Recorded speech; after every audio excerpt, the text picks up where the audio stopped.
Hey, what's up, everybody? Thanks for joining me here again on the channel. And we're just going to be powering through these Rush album reviews. And we finally kind of reached an impasse with an album that I am just not a fan of. And I hate to say it, I hate to make a review about a band that I love so much and kind of give their album a negative review. Because I'm sorry, I'm not a fan of Presto. I've never been a fan of Presto. And I know a lot of people feel the same way, so I really don't want to, like, beat a dead horse and really go in-depth with this album, especially because, like, my whole intention with making this channel was talking about albums I'm really passionate about, whether they be new releases or just classic albums from the past. But then again, we are honoring Rush in memory of Neil Peart, so I promised you guys that I would talk about every single album in-depth, and I know I just contradicted myself, but whatever. So today we're going to be talking about Presto. It's probably going to be the shortest review in the series, or one of the shortest, because I'm not too familiar with this album. My motto is, if you've heard an album like 10 times or so, and it's still not clicking with you, chances are, like, it's probably not going to click on you.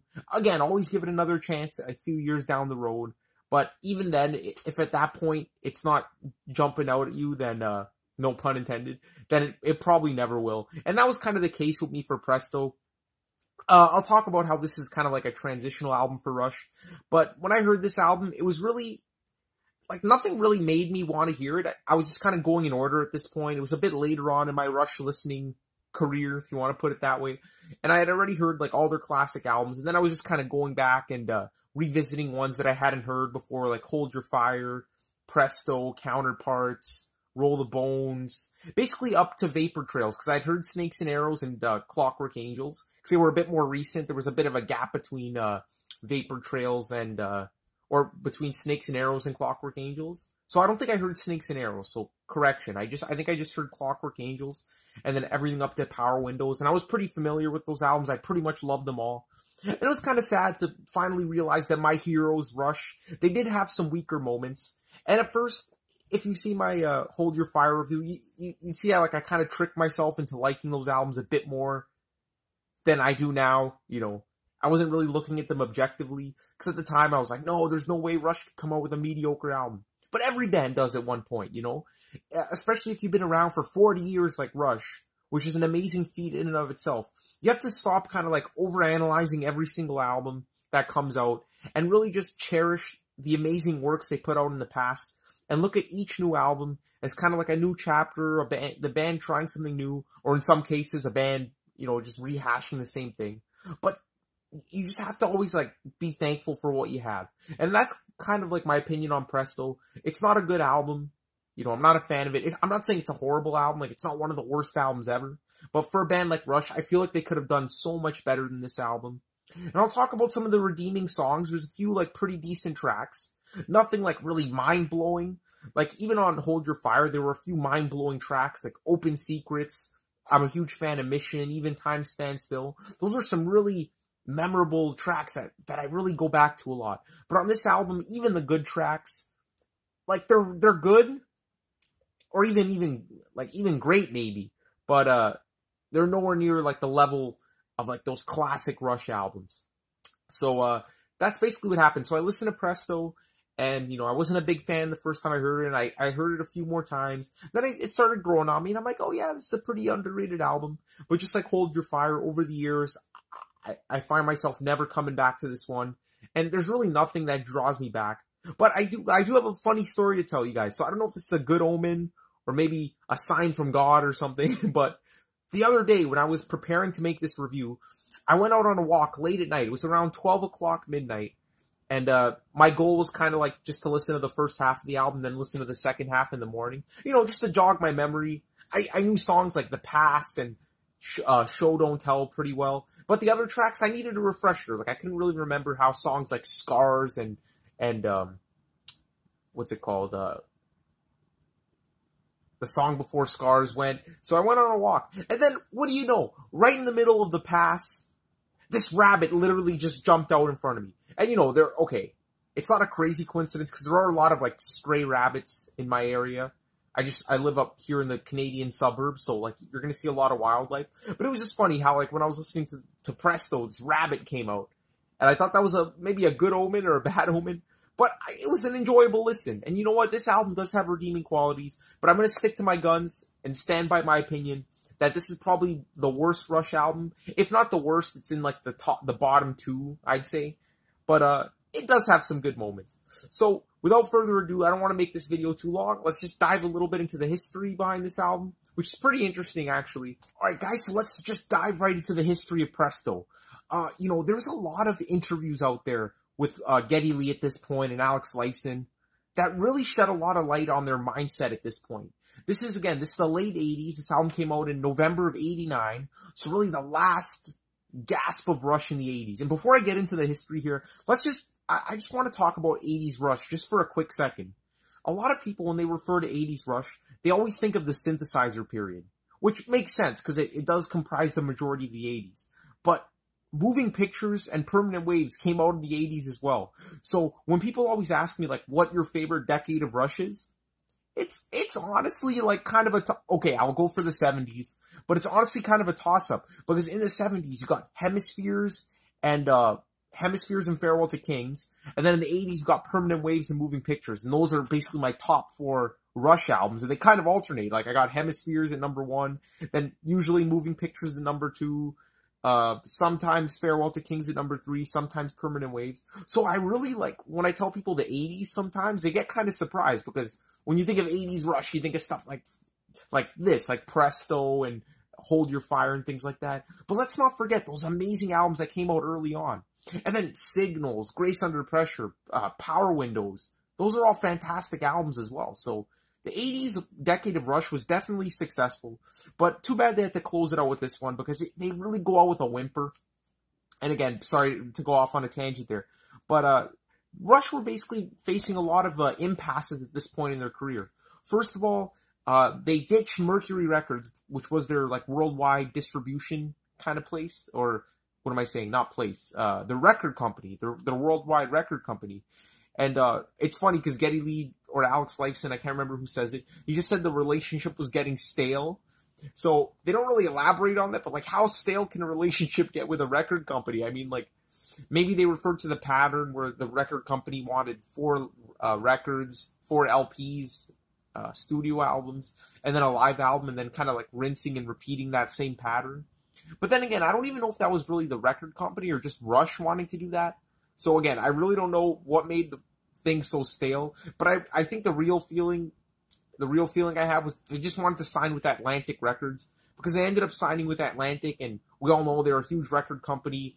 They Led Zeppelin signed to them, Yes signed with them, so many amazing bands. So I think like when no one really knows about fucking Mercury Records, so I think when they had that opportunity, they just kind of jumped at it.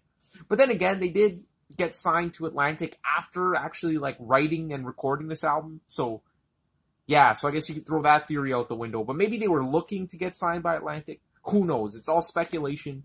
I'm just rambling. So basically, they took a nice 6-month break because they could, because they ditched the record company and they had no obligations, no deadlines, and they just took some time off. And it was nice, you know, the band spent a lot of time with their families. Neil Peart took this trip to Africa and learned a lot of African drumming vibes that, you know, I wish I could say that it really paid off on this album, but kind of didn't.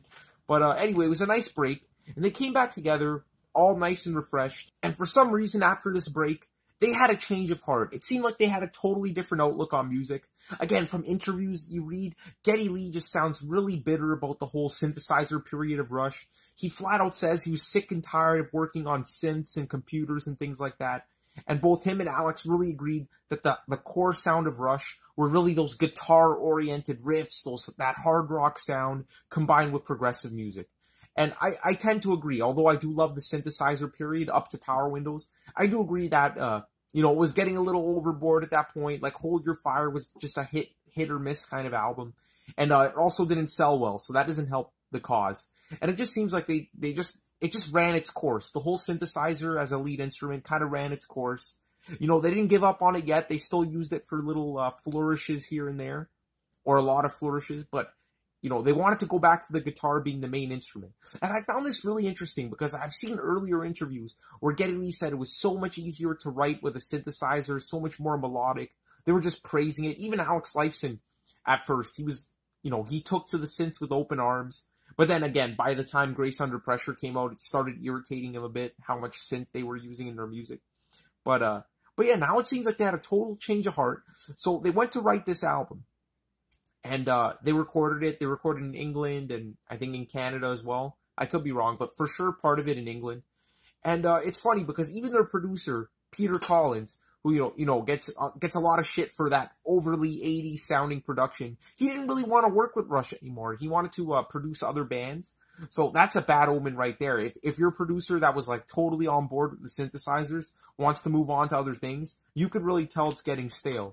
So they ended up enlisting this other producer. I believe his name was, what was his name? Rupert Hine. Funny story about this guy. When they originally presented their song ideas to him, he was laughing, but they thought he was making fun of their music, but he was actually laughing, he was actually impressed with the music. That's why he was laughing. He's like, this is great. So maybe he was like a little bit too much of a yes man to Rush at this point, where really they probably needed a more critical producer just to tell them that like they were kind of going overboard with like or underboard, I should say. Because really their whole mission was to get back to their rock roots. And they kind of fail miserably on this album, to be honest with you. Like, this album is just not very rockin', to say the least. But yeah, apparently like the studio recording of this album was pretty streamlined, pretty quick. They actually finished like about a month ahead of schedule, which is freaking amazing. And I really think that, they should have really spent that extra month there, because to really rethink these ideas and really come up with something more interesting. It just seemed like they were just churning out songs at this point, and really not proofreading and what am I saying here? Not proofreading, not really revising their ideas, revising their music, looking at it from an objective point of view, where really like it was just so obvious that they were kind of like failing at their mission. Especially if you look at this time, 1989, so much heavy music was coming out at the time. And for Rush to think that this was a rocking album, it's just, honestly, it's delusional, to be honest. I'm not saying the band was delusional, but come on, like, they should have definitely, like, went back to square one when they started realizing that they're not making rock tunes. And again, I wouldn't be saying this if their mission wasn't to create rock tunes, but it was. So, that's my only criticism. Like, they didn't stick to their plan, and they ended up just making, a Rush light album. So anyway, they released the album. It didn't do very well on the charts. It went to number 16 in the US, which is pretty good, but again, nowhere near as good as their previous albums. And didn't go platinum, so again, not a very successful album. But a lot of the fans at the time, when this album initially came out, were actually on board with it. They'd heard songs like Show Don't Tell and Superconductor, some of the more hard-rocking tunes on the album. Not that Superconductor is a hard-rocking tune, but you know what I mean, a little bit of the heavier songs. And I think they got sucked into the deception that this was going to be Rush returning to their hard rock roots. And at first, some people were really into it. Like, I know a few people in my family, the older generation, that said that Presto was a pretty good album, like, looking back on it. And, they probably had fond memories of Show Don't Tell coming out and blowing them away. But really, if you look at the album as a whole, it's honestly a deception, guys. This is not a heavy album. This is not a rocking album. In fact, there are moments on Hold Your Fire that I think are a little bit more intense than this album. But we'll get into that.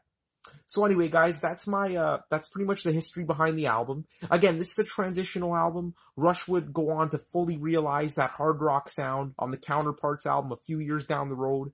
I think 4 or 5 years down the road, 3, I don't know, something like that. But again, we got to look at this album in isolation. Again, you could look at it in the context of it being a transitional album, but I don't think that's an excuse to kind of give it a pass. No pun intended. Because really, they should have realized that they weren't completing their mission. So again, not to beat a dead horse here, guys, but their mission at the outset of making this album was to go back to their guitar-oriented hard rock roots. Now, they succeeded with one of those things, well, partially. They do go back to a more guitar-oriented sound. So here, the guitar really is, like, it's the lead instrument again. There's still a lot of keyboard, a lot of synthesizer that Geddy Lee apparently couldn't resist adding in. Although he said he was getting sick and tired of working on it, he still couldn't resist adding a lot of keyboard and synth onto the album. But it acts more as like a backing instrument rather than like the main kind of lead instrument.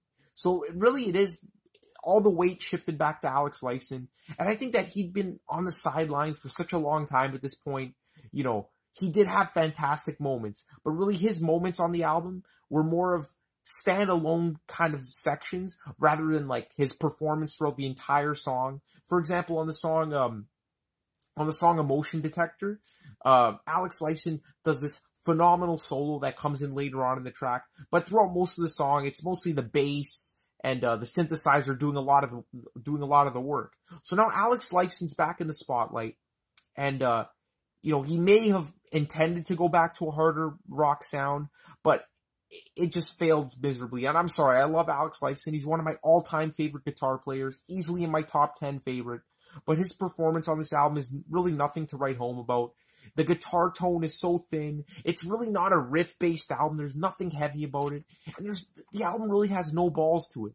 So it's kind of like Rush in pop rock mode, but minus the synthesizer as the lead instrument. So honestly, so it's like take Hold Your Fire, take like the poppiest and worst songs off that album, strip away the synth, and just leave like that underlying guitar tone, and you pretty much have Presto. Now here's the thing. I would actually have preferred it if this album was a synth heavy album, if it made them develop more creative songs, because the songs on this album are just not creative at all. A lot of them are just really repetitive or really irritating, have like these really, again, I'm saying poppy in a negative kind of way, because there's some pop, like Time Stand Still and Hold Your Fire, that's fantastic. But when I mean poppy, when I'm referring to this album, I mean just really simplistic choruses, just really, again, really simplistic song structures, nothing really progressive on the album, and it doesn't have any experimentation. So that's why I think that they weren't ready to dive into guitar-oriented rock again. They were so used to the synth. I think they should have just made this another synth-oriented album, and at least like have been honest to themselves, like that they weren't ready to write another hard rock album. At least they could have capitalized on the synth, which they were more than familiar with doing at this point, rather than attempting to make a hard rock album and failing miserably. Anyway, that's my 2 cents on it, but yeah. And the thing is, this is the thing that pisses me off. They deceive you, because the first track on the album is phenomenal. Show Don't Tell. It's actually a hard rock tune. If every song on this album was that good, then this would have been a solid, phenomenal, like later era Rush album, or mid-era technically, but it just isn't. It really, that opening track gets your hopes up to the fucking moon, and then they all come crashing down with the next few tracks. Well, actually, The Past is actually really good, but other than like a select few songs, I'd say like there's maybe like 4 standout tracks on the album. The rest of the songs are just really generic pop, but without the synthesizer. So really, it just feels like skeletons of songs. It feels like they should have more synthesizer on them. And I know what that sounds like. It sounds hypocritical to be complaining about the synthesizer on Hold Your Fire and then wish for the synthesizer back. But I really think that would have been more honest, and, it would have been better than just hiding behind that opening track and then just writing a bunch of kind of skeleton type songs where you have this like basic guitar structure and like not much else backing it up, not much else interesting songwriting. So again, very disappointing for me, a very disappointing album. And all the progressive rock is sucked out of it, all the synthesizers sucked out of it. So really there's nothing left. And even the vocals, Geddy Lee, he wanted to make it a vocal-oriented album, apparently. But, I don't know, his vocals on this album just don't really do it for me. Again, they feel kind of sterile and emotionless. He never really hits those high notes, with a few notable exceptions. Again, I'm going to talk about the positives of the album as well, but the overall review has to be negative, because I have to look at the album as a whole. And again, guys, 11 songs, it's so much. Rush were just really capitalizing on the whole CD and tape format, being able to fit a lot more music onto their albums, which really reduced the quality control and, again, the revision of the album. Like, they should have went back and picked out some of the weaker tracks. If you want my rant on that, watch my Hold Your Fire review, and I go off on a tangent about how bands at the time were doing this, and it just really pissed me off. But yeah, there's way too much filler on the album, and it's just a real shame. So anyway, guys, that's pretty much my overall review of Presto. Just to sum it up, it's really like a bare bones album, really simplistic, nothing really interesting, and it just feels like Rush were just, maybe they were trying to make a hard rock album, but they just weren't in the mode to do so. Alex Lifeson had been used to working on the sidelines up to this point, and I just don't think they were ready for riff-oriented rock again. So it was just kind of a misstep, and again, more of a transitional album, but I gotta look at it in isolation. So without further ado, let's just briefly talk about the tunes on this album.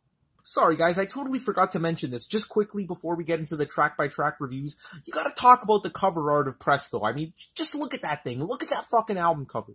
Again, they collaborated with Hugh Syme, fantastic album producer, an album artwork producer that really created the artwork for every single Rush album up to this point. And on this one here, I don't know, man, this guy was on a down point, or I don't know if this guy was like on a down point in his life or on drugs or something, but his album covers, starting with Hold Your Fire, were just not that great. I mean, this one, it's just fucking rabbits jumping out of a hat on a mountain. Sure, the band found it amusing, but come on, compared to all their classic album covers like Moving Pictures, fucking Permanent Waves, Hemispheres, it's terrible. And I really think the album cover does have something to do with the quality of an album. Again, if you look at it as a work of art, that's definitely part of the package. So yeah, the album cover isn't great. I also realized my rabbit story probably didn't make sense at the beginning if you didn't really know about the album cover. So that's the irony in it, with the rabbit jumping out at me. But yeah, pretty bad album cover. Anyway, not to ramble on about it, but moving on to the track-by-track discussions.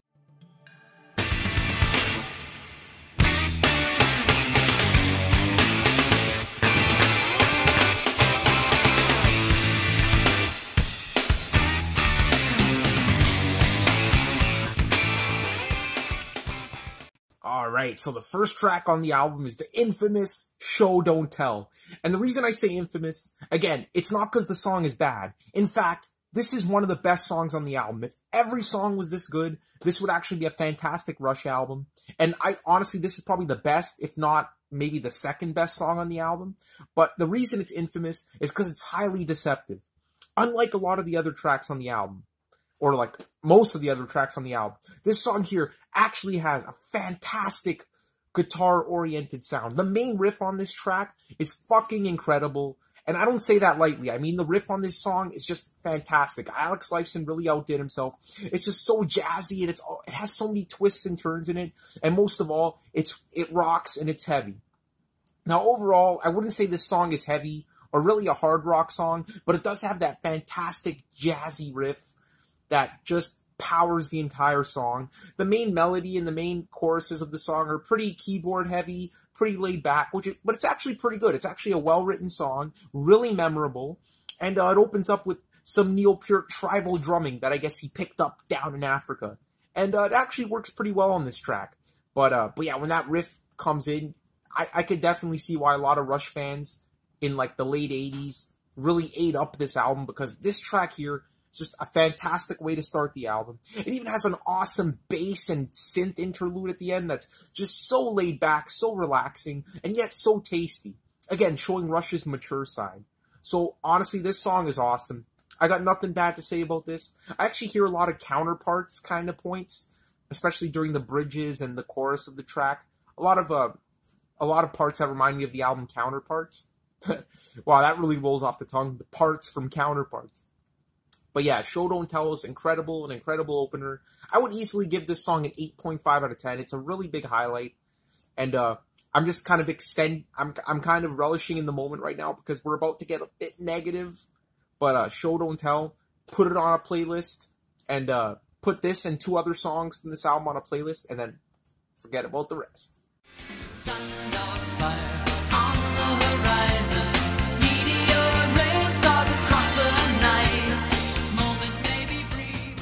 And then we go on to track 2, Chain Lightning. Now this one here, honestly, coming off of Show Don't Tell, everything's going to sound like shit. So when listening to the song for the first time, in the context of the album, it's a real downer because Show Don't Tell is just a far superior song. But when you listen to it in isolation, it's actually a pretty decent track. Again, kind of a middle-of-the-road Rush song, but not absolutely terrible. I mean, it does have its pluses. For example, the bouncy riff that starts off the track after the kind of Hold Your Fire like synthesizer intro is actually really awesome, really bouncy, and the verses are pretty good as well. But my main problem with this track is just the chorus is way too airy, just not really, it's just really simplistic. It's just basically bum bum bum bum ba da bum ba da ba na na na na na, like a very simplistic chorus that doesn't really stick with you. I mean, I had a hard time remembering this track before I even heard this album. But again, the verses and the bass playing during those verses is actually very enjoyable. But again, you got to look at these songs overall. Overall, it's just not a great track. And again, the chorus is just really lightweight. And I think that they could have done a whole lot more with this track, given the promise that the verses of the song had. But no, they had to dive into a bland, poppy chorus with just the thinnest guitar sound you can imagine. There's also a guitar solo later on the song. It's very lackluster, just not memorable whatsoever. And it just kind of meanders a bit. It doesn't last long, like all Alex Lifeson guitar solos, but it just meanders. And then at the end, you hear Neil Peart say, "That's nice." And it's just a cringy moment on the album. So yeah, Chain Lightning, it has some promise to it, but overall, it's just a middle-of-the-road Rush song. Probably in the 7 to 7.5 out of 10 range. Yeah, that's pretty much all I got to say about that one.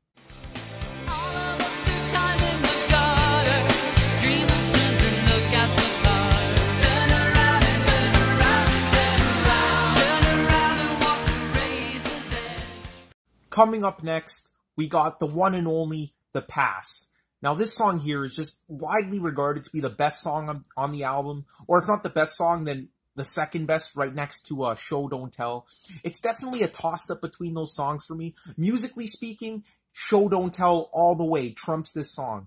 But I just can't deny just how emotional this track is. The Pass is a really special song, guys, and really what this song was about is about teenage suicide, or just suicide in general. Neil Peart, when he was on his African vacation, he was talking to a friend there, and they were discussing the topic, and it inspired him to write a song about it. Like, what really pushes someone to the point of wanting to commit suicide at that important stage of their lives? And it was a really important song to Neil Peart to perfect, so it really took him a long time to write the track, really more than any other song on the album. So I think he pretty much poured all his creativity into this one, because the lyrics on this track are absolutely fantastic. Again, another phenomenal song. They really put the two best songs at the beginning. And honestly, this is a song that really hits close to home. Not personally, because I've never been depressed. I've never had like the urge, like clinical depression. I'm not talking about just like, a life event happens and then you're depressed for a while.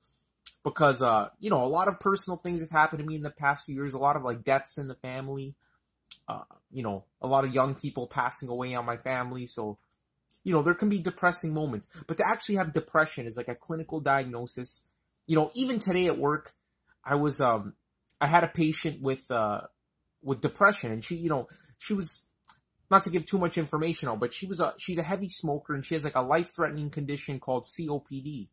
And every time she comes in, we try to get her off the cigarettes and everything and try to tell her, like, there's a way to quit, there's hope and everything.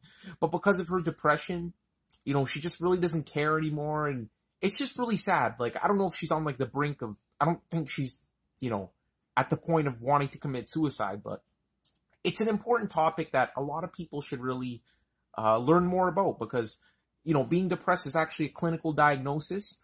And it's managed with pharmacotherapy and, cognitive behavioral therapy. So it's a serious condition. And a lot of people just throw the word around like, oh, it's just like, oh, I'm depressed. But it's an actual diagnosis. Anyway, that was a major tangent I just took right there. But the point is, The Past really hits close to home because, honestly, so many people deal with depression. And it's just really important to never give up and to really get that help and really have that support system. So for that reason, The Pass is just an extremely emotional song. Like, there's no way I'm going to be able to say anything negative about the song. It's just fantastic. And the chorus is just incredible when he sings, "All of us spend time in the gutter. Dreamers tend to look at the stars." That line right there is just so true. We all spend some time in the gutter. Like, it's inevitable. But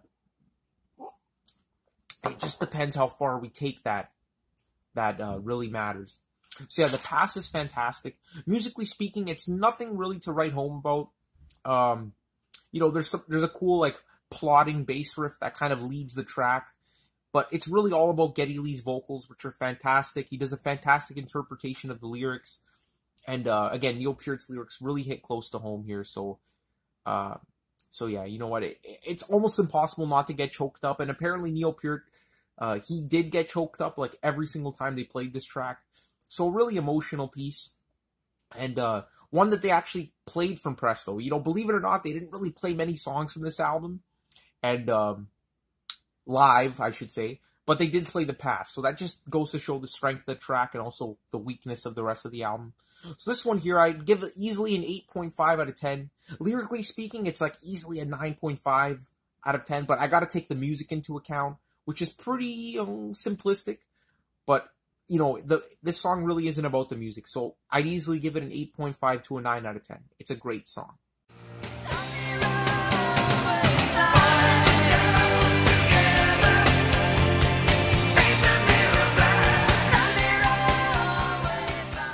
Alright guys, so the next track, War Paint, I really got nothing much to say about this one, guys. This is just a textbook example of middle-of-the-road, uninspired Rush.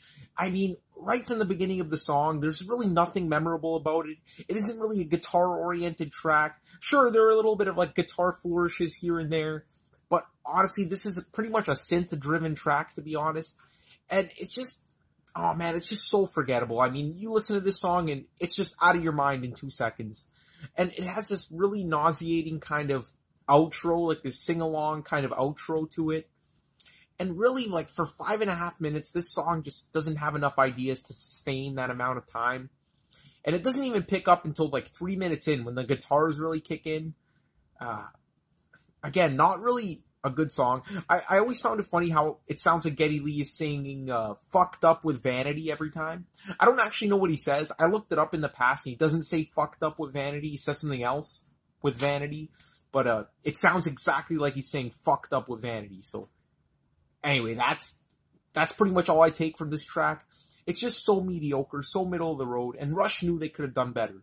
So for that reason, I'm going to be giving this song a 6.5 out of 10. It's just, it's not like terrible, it's not like offensive or anything, it's just not good.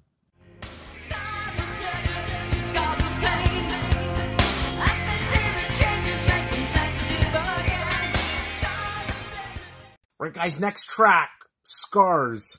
This is honestly, guys, one of my least favorite Rush songs of all time. There is literally like nothing I really like about this song. It's so repetitive. It's just so simplistic for Rush. It's just literally verse, chorus, with this bass line that isn't even good. Even forget, well, oh my god, I was going to say even for Geddy Lee standards. Forget I ever even implied that, because Geddy Lee is one of the greatest bass players of all time. What I meant to say was, for Geddy Lee standards, this bass line is just not very good. It's just literally like boom, doom, doom, doom, doom, doom, doom, doom, doom, doom, doom. I don't know. It reminds me of like Michael Jackson or something. And nothing against that guy. I fucking love Michael Jackson, but really, it just gets old after a while. There isn't enough variation in the song, and again, it's just repetitive. It's just verse, chorus, and the chorus is kind of, you know, it's kind of cool how the chorus kind of like bursts onto the scene. And, you know, it's pretty catchy at first, but after you hear it for like the third, fourth time, it wears thin really fast. And there's really nothing progressive about the song whatsoever. It's just like a simplistic kind of beat that kind of drones on. And Neil Peart's doing his African tribal drumming thing, but it just doesn't come across as very good or very authentic. So yeah, Scars, honestly, one of my least favorite Rush songs. I'd probably give it a 6 out of 10. And that's being generous, but actually not really. Yeah, you know what, a 6 out of 10. I almost had a change of heart there and gave it like a 5.5, but no, that's too harsh. So yeah, Scars is a 6 out of 10. Probably one of the worst songs on the album, and I got nothing much to say about it. If I could wave my magic wand, I'd set everybody free.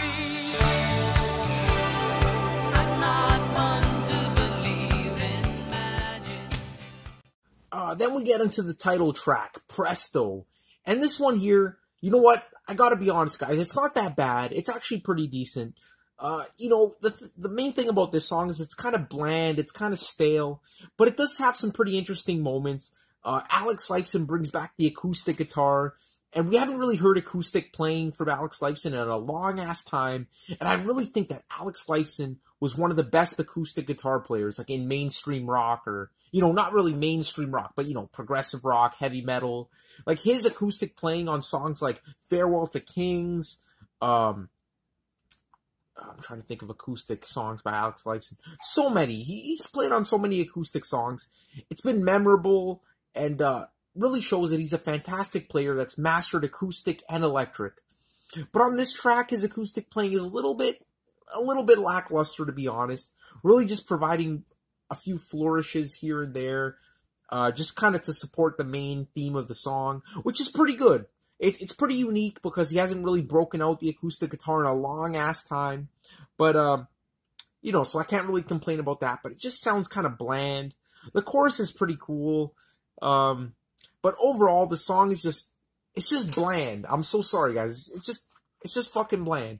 So although it's not bad, it does have some, you know, it does have some blandness to it. So, yeah, it's really hard to make this review, guys, because all these songs just come and go, and, like, they just don't really stick in your head.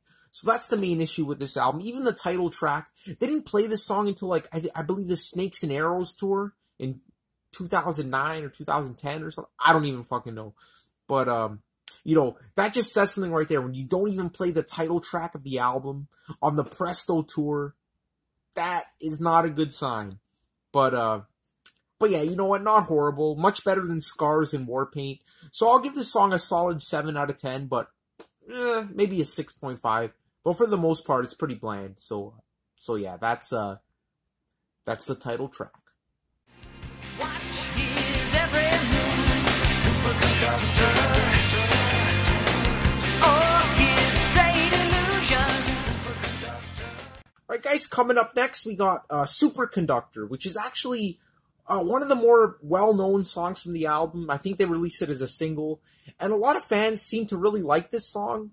Now, personally, I've never liked this song. I've always thought it was an extremely weak Rush song.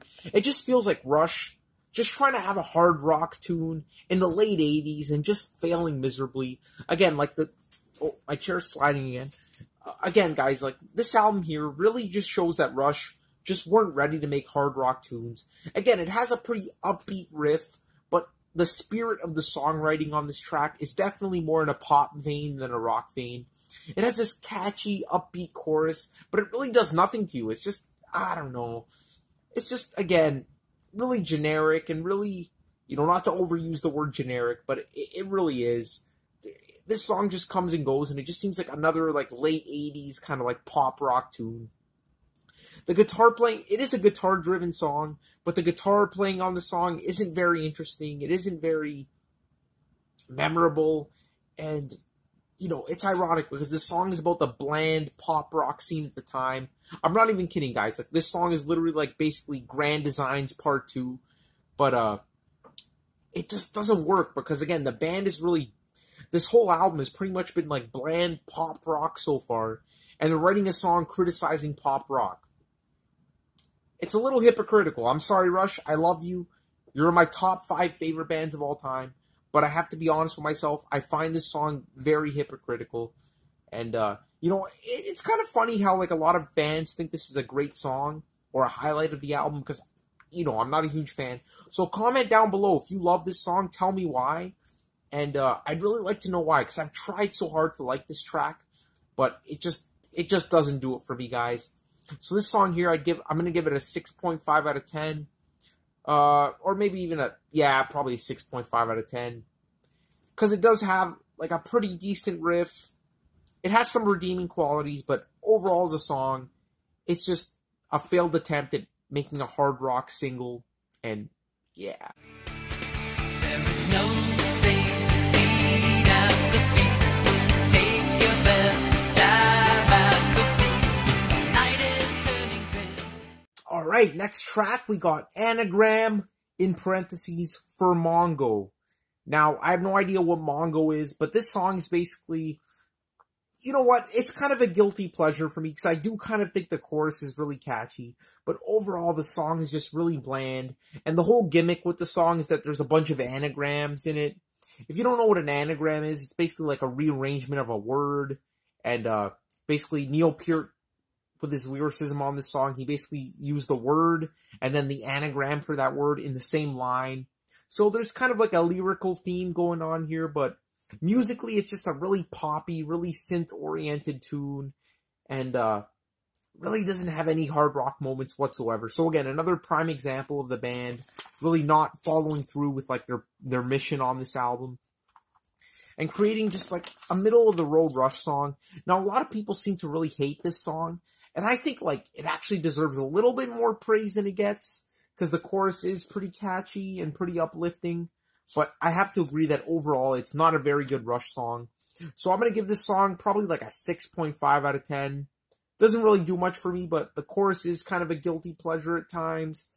And the anagram theme in the lyrics is, you know, it's kind of ambitious if you think about it that way. But yeah, overall, not the best. So yeah, Anagram for Mongo, a weaker track on the album. This is not a false alarm. This is not a test. Nowhere we can fly away. Nowhere we can rest. Alright, next track on the album, Red Tide. And guys, this is definitely one of the highlights of the album. It's not one of the best songs, like The Pass and Show Don't Tell and the final track are a little bit better, but I'd say this is like probably the fourth best song on the album. It's actually pretty good. It's mostly synthesizer driven, so really just proving that Rush at this point were just more in their comfort zone doing synthesizer driven music. There are some guitar oriented sections, but overall it's a very synth driven song. And it has some, what I like about the song is that it has some drive to it. I love the chorus where they say, "This is not a false alarm. This is not a test." And then especially the line, "Let us not go gently to the cold winter night." And it's kind of ironic because this song is about the dangers of global warming. And again, I think Rush are really ahead of the time at this point, because at this time, global warming wasn't really like a main issue on the agenda. Even today, it's arguably not a main issue with like US and Canadian politicians. It should be, definitely, but yeah, we're talking 1989, and Rush were already talking about like the ozone layer and the environment and things like that. So, you know, that's another reason I like this track. And just great lyrics right there. But again, very ironic how they say, "Let us not go gently into the winter night," when really we're talking about global warming here. But I definitely get the metaphor that the winter night represents death in this sense. So great lyrics by Neil Peart. And yeah, like this song has a nice drive to it, so I can't really say too many negative things about it. It's not like one of the best Rush songs. It's still kind of like middle of the road, but it's decent. It's really decent. So I'm going to give Red Tide a strong 7.5 out of 10. Definitely one of the highlights of the album.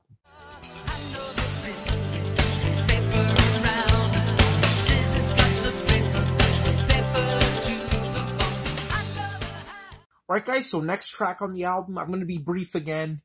We got Hand Over Fist. Not a good tune. Probably the worst song on the album. One of the worst tracks on the album. Just an extremely bland and repetitive chorus that's just repeated over and over again. I really got nothing else to say about this track. And also a lame attempt at a guitar solo from Alex Lifeson. Man, for one of the best guitar players of all time, we definitely expected better from this guy, but on this song, he doesn't really deliver. And again, just an extremely repetitive chorus. Not a great track. I'm going to give this one a 6.5 out of 10. I've just never really enjoyed it, but yeah, 6.5.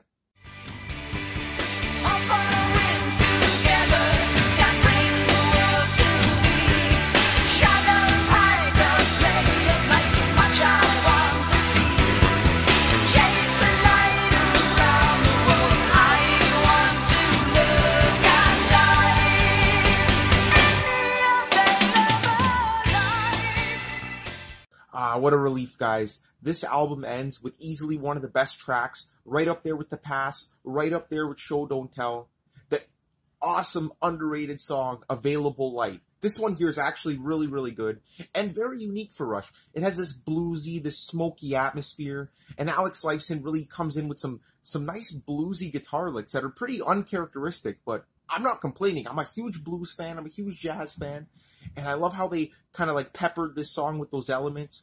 Overall, it's a pretty laid-back track, but when it does build up, it explodes with this amazing crescendo.